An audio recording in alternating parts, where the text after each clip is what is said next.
Salve, salve, meu aluno! Seja muito bem-vindo, eu sou o professor Thiago Vidal e hoje o nosso recorte, esse nosso bate-papo se dará em relação à responsabilidade civil do Estado. Professor, esse tema é importante para a prova? Diria muito importante, extremamente relevante. Por quê? Porque ele é muito cobrado, primeiro. Segundo, sempre cai em prova qualquer edital decente cobra responsabilidade civil. Terceiro, você, futuro servidor, agente público, precisa estar ligado, né, quais serão as suas responsabilidades e de que forma você poderá vir a ser responsabilizado, joia? E 4, estudou isso aqui, vai entender, vai facilitar a compreensão de outros tópicos dentro do direito administrativo. Legal? Então, quando a gente trabalha a ideia de responsabilidade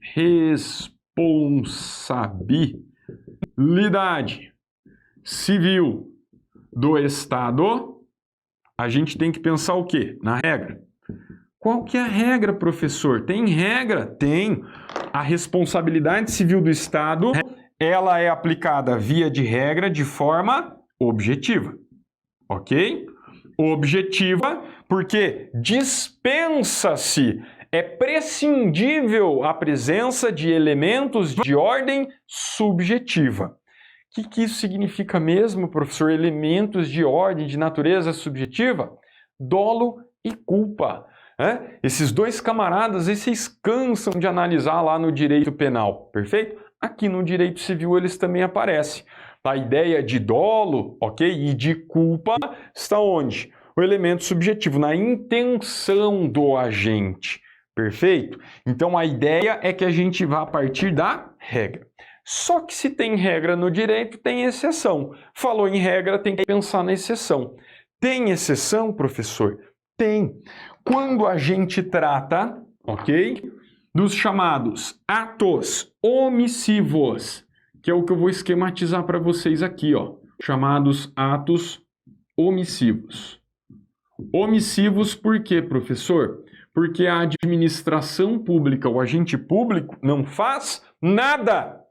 Mas pera lá, seu puto, como é que você vai falar um negócio desse para mim? A administração, ela não faz nada e mesmo assim tem o dever de reparação de dano? Sim, perceba, o Estado, ele é responsável por atividades que envolvem interesse público. Mesmo diante do não fazer, do não atuar, do não agir, o Estado poderá ser responsabilizado. E aí, se me permite, eu tomo novamente o exemplo lá do direito penal. No direito penal, o indivíduo que se omite também pode ser responsabilizado. É aquela história que o professor de direito penal conta. A mãe que casou de novo, tem a filha e o padrasto molesta sexualmente com o consentimento da mãe da menina. Ela responde, ela não fez nada. Ela sabia do contato sexual do seu companheiro com a sua filha, mas não fez nada, se omitiu. Ela ficou lá sentada assistindo televisão. Vai responder como se tivesse praticado o crime contra a dignidade sexual. Fechou? Mesma coisa, mesmo raciocínio em relação ao Estado. Atos omissivos também geram dever de indenização. É o que a gente vai anotar aqui, ok? Os atos omissivos também geram dever de indenização. Por parte do Estado, obviamente, dever de indenização, ok? Indenização. Só que, obviamente, no caso concreto, nós sabemos que, dentro da nossa realidade, a realidade brasileira, o Estado muitas vezes se omite.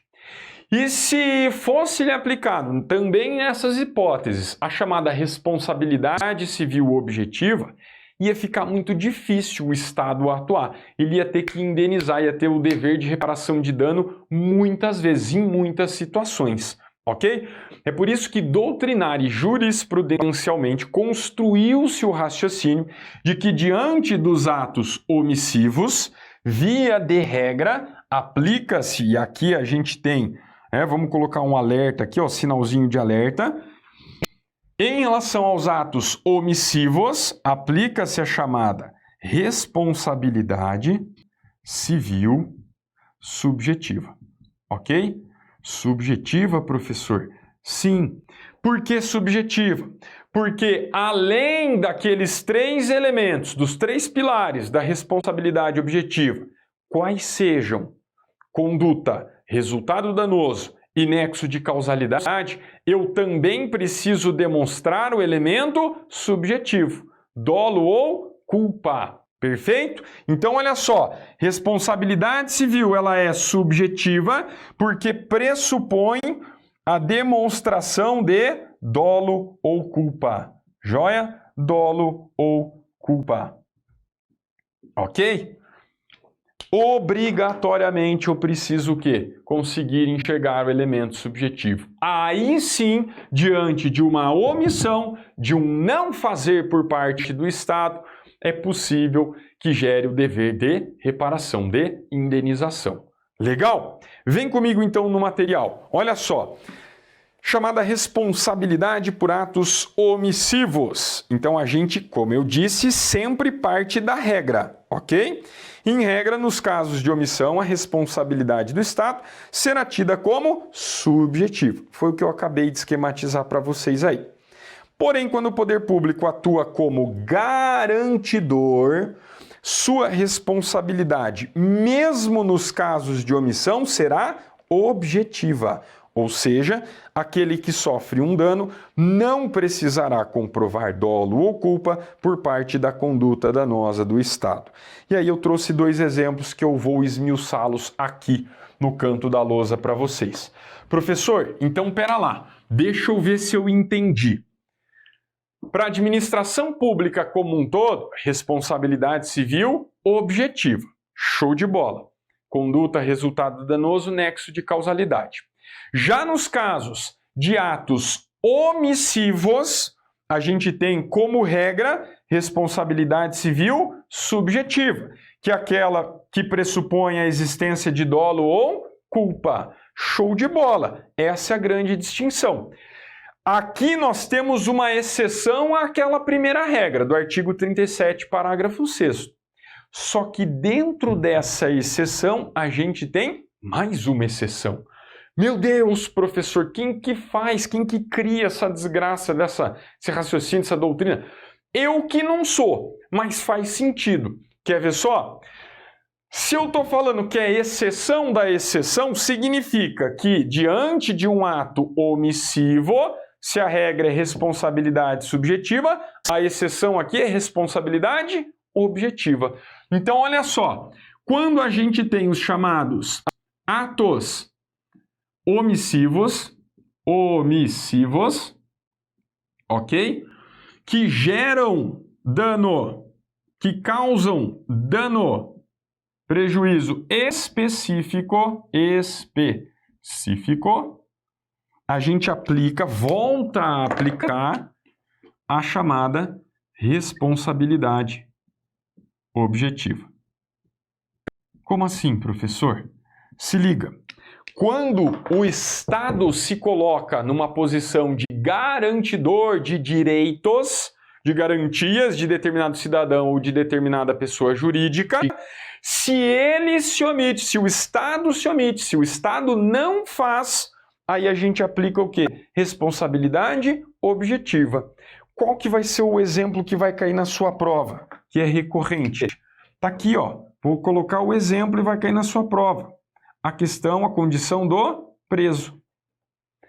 Perceba, a partir do momento que o sujeito pratica uma infração de natureza criminal, ele vai passar por um processo e, ao final, caso ele venha a ser condenado por sentença penal, transitada em julgado, ele vai cumprir pena, beleza? Então tá lá o camarada foi preso, está cumprindo pena. A pena, prisão. Show de bola? O Estado passa a ser o responsável pelas condições do local em que esse indivíduo se encontra, passa a ficar responsável por questões de saúde, de higiene, perfeito? Integridade física. Olha só, quando um preso mata outro, significa que o Estado não foi capaz de garantir a integridade de pessoas que estavam sob a sua tutela. Vai ser responsabilizado? Sim, responsabilidade objetiva. Mas, professor, um preso matou o outro. Não interessa. Para o STF, para o STJ, já é entendimento pacificado que surge que cabe o dever de indenização ao familiar do preso morto, ok? Inclusive, vou além, trouxe alguns exemplos ali em prova, a condição do preso, ele traz algumas particularidades muito específicas. Vem comigo então, vale a pena a gente acompanhar. E são esses os exemplos que vão cair na sua prova, se liga! Conforme dispõe o artigo 5º, inciso 49, assegurado aos presos o respeito à integridade física e moral. Dessa forma, o preso encontra-se vinculado ao Estado por relação jurídica de sujeição especial, ok? Exigindo do poder público um dever de cuidado para com a vida do recluso e por conta desse dever, mesmo no caso de dano causado por terceiros, como na morte provocada por outro preso, a doutrina e jurisprudência entendem que haverá responsabilidade do Estado e será também objetiva. Ou seja, eu não preciso demonstrar nem dolo, nem culpa. Perfeito? É muito mais fácil responsabilizar a administração pública na forma objetiva do que a subjetiva. É só contar. Responsabilidade objetiva eu tenho 3 elementos. Responsabilidade subjetiva eu tenho que preencher 4. É muito mais difícil. E ainda por se tratar de elemento de natureza subjetiva. Ok? Bora avançar aqui comigo no material. Ainda em relação à condição dos presos, o próprio suicídio, ok? Gera dever de indenização. Olha só, o STJ entende que enseja responsabilidade objetiva do Estado em razão de violação do dever estatal de zelar pela integridade física e moral do preso sob sua custódia, protegendo os presos até contra eles mesmos. Olha só que interessante, ok? Mesmo raciocínio deve ser aplicado à questão de superlotação. Trouxe os julgados aí para vocês que entenderam nesse sentido. Então, até o suicídio gera dever de indenização. Bacana? Vem aqui comigo para o quadro, porque a gente já viu a regra, responsabilidade objetiva, já vimos a exceção, no caso de atos omissivos, e aí fomos além, já vimos também a questão da exceção, nos casos em que a administração tem o dever específico de tutela, de cuidado em relação a determinada pessoa ou situação. Aí volta a aplicar responsabilidade objetiva. Fechou? Pô, beleza, professor, mas sempre então a administração vai ser responsabilizada? Negativo. Por conta da adoção da teoria do risco administrativo, se liga no nome dessa teoria, porque às vezes aparece em prova, é a teoria do risco administrativo, ok? Nós temos tanto as chamadas causas excludentes, quanto nós também temos as chamadas causas atenuantes. Beleza? Então, olha só. Dada a adoção dessa teoria aqui, a teoria do risco administrativo, são admitidas dentro do nosso ordenamento causas excludentes e causas atenuantes da responsabilidade civil do Estado. Quais são elas, professor? Nós vamos analisá-la uma a uma. Ok? Mas a ideia é, se eu tenho situações que fogem, extrapolam o controle da administração pública, vou responsabilizar ela da mesma forma? Negativo. É o que a gente vai ver. Legal? Então a ideia aqui é que a administração pública, em algumas situações bastante específicas, mesmo havendo a produção de um resultado danoso, ela não será responsabilizada, ok? Quais são essas situações, professor? Está na tela aí para você. Em algumas situações, o poder público poderá excluir a sua responsabilidade e, por consequência, se livrar da obrigação indenizatória. Nesses casos, dizemos que existe uma excludente de responsabilidade. São elas: culpa exclusiva da vítima, caso fortuito ou força maior e ato de terceiro. Ok? Então, olha só, vem comigo. Dentro das causas excludentes, a gente pode colocar, né, as que são admitidas pela doutrina e jurisprudência. Nós temos a chamada culpa exclusiva da vítima, culpa exclusiva da vítima, ok? Nós temos ainda como causa excludente chamado caso fortuito ou força maior, e ainda nós temos os chamados ato de terceiro, ok? Terceiro. Joia? E aí, a gente vai ver que em relação a causas atenuantes, na verdade, é uma causa atenuante que tem prevista dentro do nosso sistema, que é a chamada culpa concorrente. Concorrente da vítima. Legal? Da vítima. Então tá aqui esquematizadinho para você, ó. Dentro da teoria do risco administrativo, são admitidas causas excludentes e causas atenuantes. E a gente vai ver cada uma delas a partir de agora. Se liga aqui no material. Culpa exclusiva da vítima. Essa aqui é autoexplicativa. Ocorre quando o prejuízo é consequência de um ato do próprio prejudicado. São os casos em que a vítima dá causa ao ato gerador do prejuízo. Exemplo: uma pessoa com intenções suicidas se atira na frente de um carro da prefeitura e vem a ser atropelada. Professor do céu, você acabou de falar da questão do suicídio do preso. Cuidado, meu aluno, por quê? Quando o Estado tem um dever específico de tutela, que é o caso do preso, artigo 5º, inciso 49 da Constituição, mesmo sendo culpa exclusiva da vítima do suicídio, o Estado será responsabilizado. Mas olha só, como regra, se a culpa foi só da vítima, por que é que cargas d'água você vai responsabilizar a administração? Não faz sentido, ok? Então essa é a primeira hipótese de causa excludente. Chama a sua atenção porque a prova costuma trocar culpa exclusiva por culpa concorrente.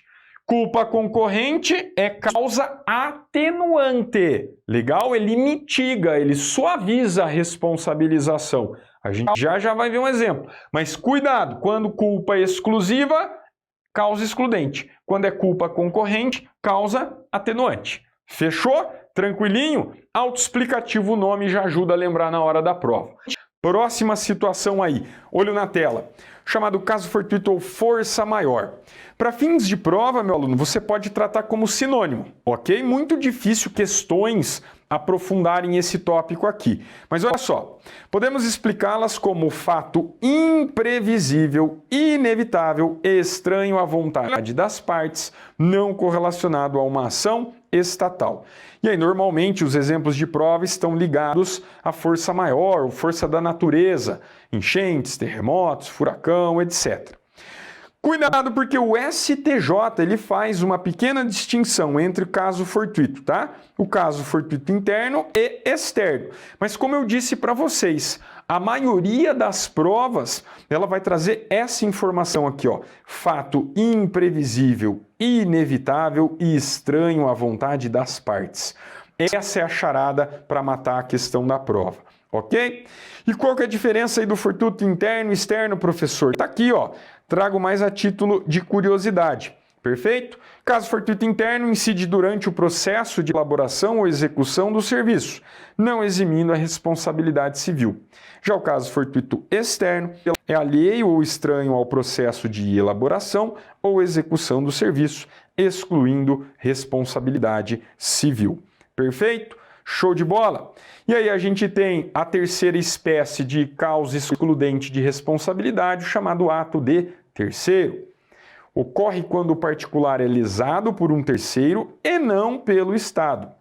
o particular prejudicado deverá processá-lo e não acionar o Estado, pois o mesmo não teve nexo no ato. Exemplo, uma pessoa empurra a outra para que seja atropelada por veículo da prefeitura. Joia? Olha só, chama a sua atenção aqui em relação a esses atos de terceiro. Legal? Vem aqui comigo. Pô, beleza, professor. Então, ato de terceiro, o camarada vai lá, empurra o inimigo cai embaixo do caminhão da prefeitura, o caminhão da prefeitura passa em cima. O motorista da prefeitura vai ser responsabilizado? Não. A prefeitura, que é a pessoa jurídica, vai ser responsabilizada? Também não. Só que olha só, eu chamo a atenção de vocês para o que a gente tem na doutrina, tá? Vamos colocar uma observação aqui em cima. Observação, chamados atos de multidão, ok? Atos de multidão. Via de regra, atos de multidão são praticados por terceiros. Eles são equiparados a ato de terceiros, ok? Terceiro. Tem a multidão lá, o pau comeu, uma torcida organizada brigando com a outra, combinaram, se encontraram, fecharam o pau lá na praça da cidade. Teve pitaco da administração pública? Não. Ato de terceiro é excludente de responsabilidade. Só que olha só o que o seu examinador coração peludo pode trazer na sua prova. Se a administração pública ela é cientificada, ela é notificada em relação a uma ação de multidão, protesto, reunião, encontro de torcidas, ela passa a poder ser responsabilizada, ok? Então, muito cuidado, porque, via de regra, o ato de multidão é ato de terceiro. Caso, ok? Olha só, caso a administração seja informada ou notificada ou cientificada, enfim, são esses os termos que vão aparecer, ok? Caso a administração seja informada, notificada, passa a ser responsável. Joia? Como assim, professor? Ela passa a ter ser responsabilizada, melhor dizendo, sobre atos praticados por terceiro. Olha só que interessante. Então a questãozinha ela vai trazer o contexto, vai falar que a prefeitura, que o governador foram avisados, notificados, cientificados, porque aí o quê? Enseja dever de reparação de dano. É exatamente o que está aqui na observação. Se liga aí. Atos de multidões, em regra, são atos de terceiros. Contudo, a administração será responsabilizada em caso de notória omissão. Essa expressão notória omissão significa que ela foi o quê? Alertada, ok? Alertada, avisada, cientificada, etc, etc, etc. São essas expressões que vão aparecer na sua prova. Fechou? E aí, para a gente avançar no raciocínio, causas atenuantes de responsabilidade. A culpa concorrente é considerada um atenuante de responsabilidade da administração. Nesta modalidade, a obrigação de indenizar da administração será proporcionalmente atenuada, diminuída, por conta de que o particular também contribuiu para a ocorrência do ato danoso. Então, olha só, se liga no exemplo. Vamos imaginar aqui que nós temos presente a culpa concorrente da vítima. Ela vai concorrer, a ação da vítima concorre com a ação de um agente que representa o Estado. Perfeito? Aqui na região é muito comum rotatórias, beleza? Tem rotatória até em BR, se bobear aqui no Paraná. Enfim, a ideia, na verdade, aqui é que ninguém sabe fazer rotatória direito, né? Ninguém estuda código de trânsito e aí fica naquele vai, não vai, eu passo primeiro, você passa primeiro. Joia? Imagine que a viatura oficial está vindo de um lado, vem um particular do outro, e aí ambos agindo com culpa de forma imprudente, andando rápido, por exemplo, eles imaginando ter preferência, vão os dois de encontro. E aí dá uma famosa pechada, ok? Legal? E aí foi constatado que houve o quê? Culpa tanto por parte do agente público quanto por parte do particular. Seria justo responsabilizar só a administração ou só o particular? Negativo. Nesse caso, como a gente está diante de culpa concorrente, concomitante, ok? O prejuízo vai ser dividido em relação à administração e em relação ao particular. Fechado? Tranquilitos? Então, olha só. Resumindo, teoria do risco administrativo admite causas excludentes, culpa exclusiva da vítima, caso fortuito ou força maior ou ato de terceiro, e também admite causa atenuante, que é a chamada culpa concorrente da vítima. Muito importante lembrar disso, por quê? Porque em algumas situações bastante específicas, legal? Vou limpar o quadro para a gente esquematizar aqui também. A gente tem a incidência de uma teoria muito interessante, que é a chamada teoria do risco integral. Nossa, professor, bagulho é louco. Sim, a chamada teoria do risco integral. Ok? Integral por quê, professor? Porque não existem excludentes e atenuantes. Diante de uma dessas situações, a administração pública terá por obrigação o dever de indenização. Não existe nem excludente nem atenuante. Quais são essas hipóteses, professor? Bora esquematizar aqui, ó. Então, olha só, a teoria do risco integral significa que não são admitidas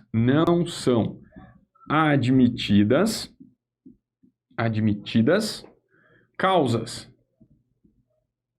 nem excludentes, ok? Tampouco atenuantes. Quais são essas hipóteses, professor? Você já conseguiu perceber que a ideia, a situação envolve o quê? Bastante gravidade, ao ponto de a administração pública ter o dever de indenizar, ok? Não tem desculpa para a administração se eximir da responsabilidade. Quais são essas hipóteses? São três. Nós primeiro temos a hipótese causação de dano nuclear, ok? Dano nuclear. Segunda hipótese, dano ambiental, joia? E terceiro, os chamados atos de guerra, ok? Guerra ou terrorismo. Terrorismo, professor? Sim, a bordo de aeronaves, ok? De aeronaves brasileiras. Joia? Beleza? Essa é a ideia.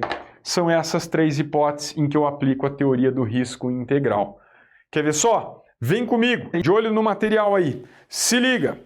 Teoria do risco integral. Em situações excepcionais, adota-se a teoria do risco integral. Nela, o Estado transforma-se em garantidor universal, ou seja, aconteça o que acontecer, o poder público sempre será responsabilizado e obrigado a indenizar a quem se encontrar nas situações enquadradas nessa teoria sem qualquer excludente. Segundo a doutrina majoritária, seriam três as situações. Como eu disse para vocês, primeira hipótese, causação de dano nuclear. Está lá no artigo 21, inciso 23, a linha D. Responsabilidade civil por danos nucleares independe da existência de culpa. Joia? Ah, professor, mas se independe de culpa, significa que a responsabilidade ela é objetiva. Ok, mas como eu disse para vocês, a construção doutrinária em relação à redação dessa linha D foi justamente no sentido de que a administração ela responde de forma integral, assume o risco de forma integral. Perfeito? Que é aquela ideia, apareceu a expressão aí, garantidor universal. Show de bola? Próxima situação, dano ambiental. Doutrina e jurisprudência reconhecem ter sido adotada no Brasil a responsabilidade civil baseada no risco integral. É importante frisar que o risco integral, que caracteriza a responsabilidade por danos ambientais, aplica-se de forma absolutamente igual para todos, sem peculiaridades no que toca aos danos ocasionados pela administração pública. Isso significa que a teoria do risco integral, ela se aplica tanto à administração pública, ok, quanto aos particulares. Fechou? Essa é a ideia. Também muito pautado pelo princípio da isonomia. E terceira hipótese são os chamados atentados terroristas ou atos de guerra em aeronaves. A gente tem uma lei específica, tá? Vocês conseguem perceber aí que a Lei 10.744, datada de 2003, ela foi promulgada, ela entrou em vigência, né, dentro daquele contexto que os Estados Unidos viveu lá dos atentados, dos ataques terroristas às Torres Gêmeas, lá no começo dos anos 2000, perfeito? E aí o Brasil, ele optou, né, o nosso legislador, ele optou por assumir o risco de forma integral. Então, se um ato terrorista acontece em aeronave de matrícula brasileira, o cara explode uma bomba, mata todo mundo que está lá dentro, os destroços ainda causam danos, cai em cima de carro, de apartamento, de casa. O Estado vai ter o dever, ele assumiu o risco de indenização dessas situações. Perfeito? Legal? Então, cuidado, porque a teoria do risco integral, ela é admitida somente em relação a essas hipóteses muito específicas, porque de resto, a gente já sabe que se aplica a teoria do risco administrativo. Beleza, meu querido? Espero que você tenha curtido esse nosso bate-papo. Espero você nos próximos episódios. Um grande abraço e até a próxima.